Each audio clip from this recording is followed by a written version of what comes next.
Hey there everyone, thanks again for tuning into Zin's Workshop. Today we're going to be talking about House of Hollow by Crystal Sutherland. And let me just say, this is a good book. I feel like I just recorded my podcast for this, and I feel like it's just going to be more of me gushing about how much I like the book. But here's why I like the book. Here's the kind of review part of it. So, what really worked for me was the way Sutherland created the atmosphere for her storytelling. You know, it's very eerie how it just develops as a whole. So it follows Iris Hollow, and she's one of three girls, one of three daughters. And when they were very young, they vanished. New Year's Eve, without a trace. Middle of the street, stroke of midnight. They just vanished. And they vanished for a month. And when they came back, they were naked with nothing but a knife in their hands. And no signs of sexual abuse. They were perfectly healthy. Not malnourished at all. So you're kind of just wondering, what the hell happened to these girls? Because soon afterwards, their eyes turn from blue to black. And then their hair turns from black to white. And everyone just chalks it up to, trauma. But the girls don't remember anything that happened to them. They don't know anything. It's like their life started that day when they were found in the middle of the street naked with a knife in their hands. And Iris Hollow, she's the youngest of the three, and it's just incredible how the story unfolds following Iris, because she is the academic between the three. So her oldest sister, Gray, she's a supermodel. She has her own clothing line. She makes her own perfume. And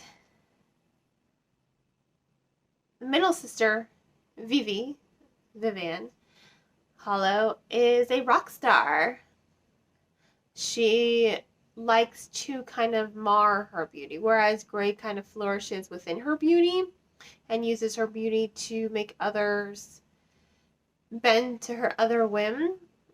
Vivi is very much of the punk aesthetic, partially shaved hair, lots of tattoos, lots of piercing. She's all about kind of marring her beauty so that she draws attention not for her beauty but for her uniqueness. And then you have Iris Hollow, and she doesn't really want to be beautiful like that, to the point where it drives people mad. And it does. She just wants to go to school, go to university, and do something great with her life, And she lives with Kate, their mother, and they call them Kate, by the way. They don't call them mom. And it's just her and Kate now. And Kate is always worried about her.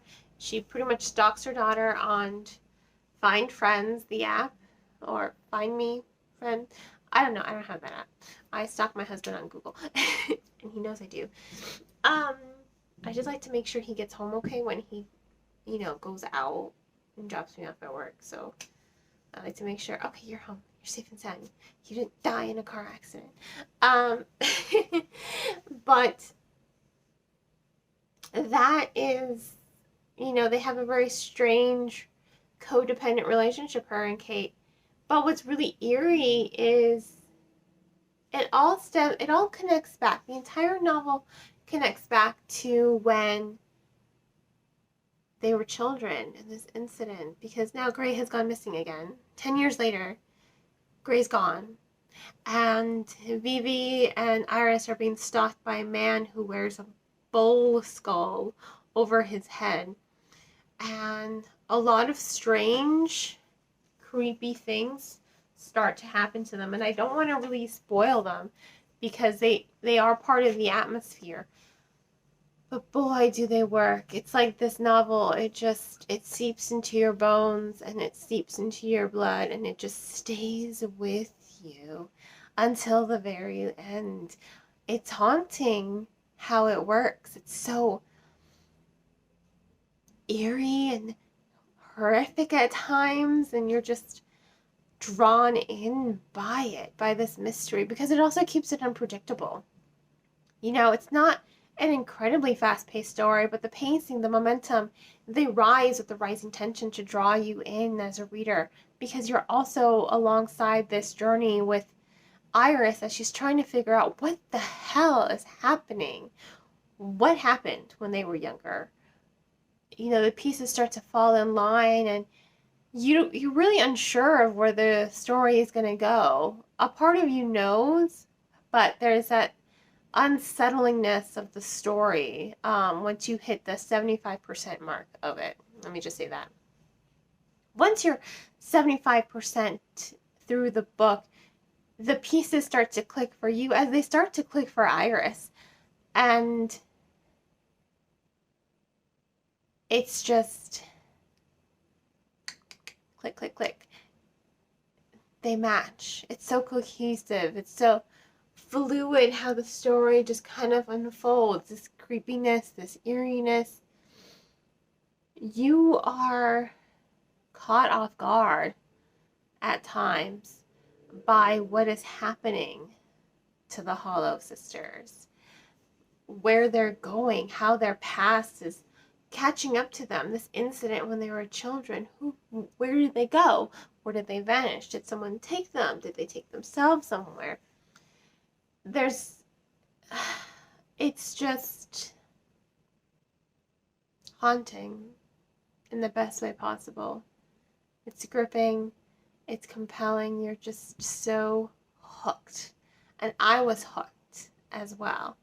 I also do kind of love this subtle subtext between the sisters as well. So Gray, the oldest, is heterosexual. She likes men. She only likes men. And then you have Vivi, who likes women, and she only likes women. And then you have Iris, who is somewhere in between. She's bi. She likes men, and she likes women. And there is that subtle subtext of she's always kind of felt like on the outskirts between her sisters. They went off, ran away from home, and made things of themselves, and she's still at home doing the school thing, staying with mom, and she's never really wanted to be like her sisters, to exert the power that they clearly have. That's another thing. They all have this really strange power. But I think that subtext right there kind of does resonate with society, how a lot of times people who are bisexual are, and if they are in a heterosexual relationship, they are kind of pushed out of the LGBTQ community. Which is a shame. I myself am bi, and I married a man, but he's really like the only man that I'm really attracted to. Usually it's chicks, but his soul, I think we're just part of the same stardust. So maybe I didn't marry him for his gender. I think I married him more for his soul, if anything. But that's neither here nor there. I've never felt excluded out of the LGBTQ community, but there are people who have felt excluded out of the LGBTQ community. Just like her sisters kind of exclude her, especially Gray. Gray kind of excludes her a lot. She keeps a lot of secrets, which are coming back to bite them all in the ass. So I think I do like that subtle subtext for the storytelling there. Maybe I'm reading a little too much into it. Who knows? But, oh, this is such a good book. It really, really, really was. I'm just fangirling at this point because it was so good. The atmosphere was on point. The mystery was unpredictable, and it just unfolded in the most natural way to keep you hooked. The characterization, the character dynamics, the way all these three sisters are so different from one another, but there's no denying that they're sisters because of their love and devotion for one another. That's such strong family dynamic that you have there. And it was just so good. I was hooked. When I tell you hooked, I mean I work in a movie theater right now, and I'm walking around my job with my tablet, squeezing in any moment that I could to read this book. Working concession, I had it pulled up. Between guests, reading. At box office, between guests, reading. At the bar, between guests, reading. I couldn't put it down. I didn't want to put it down. More importantly, I was hooked. 100% hooked to this story. Oh, and it's still like stuck with me. You know, it's still just like there. You know, it's just like, oh, I want more of it. I want to pull it apart and like dive into it and be a part of it. And it's just like, it's where I'm like, it just seeps into your bones and it wants to be a part of you. And it's so good. It was so eerie. It was so haunting. It was so just unsettling, but fantastical at the same time. Incredible book. I have to give it 5 stars. This is definitely a 5-star book. Loved it from beginning to end. Was hooked from beginning to end. And when it ended, I was like, no, I don't want it to be over. Please don't be over. But it's over. It's done with. But God, this is a book. And I had a digital arc of it, you know, an advanced reader's copy. This is a book I plan on buying just to put on my bookcase. I don't have to buy it. I was given a free copy from the publisher. I want this book on my bookshelf. This is I need to have it on my bookshelf kind of book. I need to have it so that even if I don't reread it again, I can just pass by it and look at it and marvel at it and be like, I remember you. And that's just the effect this book had on me. That just tells you how much I loved it right there. So, in any case, this was House of Hollow by Crystal Sutherland. Incredible book, 5 stars, a must read. I do recommend purchasing the book. If you're going to purchase it, please purchase it from your local bookseller or online book retailer. I just ask, don't purchase it from Amazon. I will include a link to bookshop.org, which is a book retailer, online book retailer that donates a percentage of your proceeds to a local bookstore in your neighborhood. And if money's tight, check it out from your local library. Once again, highly recommend it. Highly 100% recommend this book.